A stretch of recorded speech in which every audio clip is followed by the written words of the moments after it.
আমি সেই নির্বোধ যে দেশের বাইরে পড়াশোনা করে দেশের বাইরে থাকার সুযোগ থাকা সত্ত্বেও দেশে এসেছি মনে করেছি যে মানুষের ভাগ্য পরিবর্তন করতে পারবো।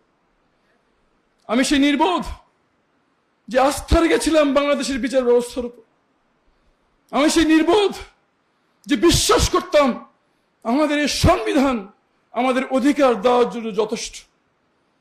আমি নিজেকে বলেছিলাম যদি বের হয়ে যায়, যদি আল্লাহ বের করেন, তাহলে আর কোনোদিন পিছন ফিরে তাকাবো না।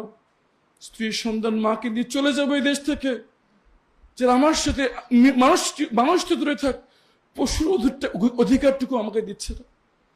একটি পশু পাখি জন্তু জানোয়ারকে যদি আলো বাতাস ভিন ঘরে মাসের পর মাস রাখা হয়, সে বাঁচবে না। একটা মানুষকে সে কিভাবে রাখে?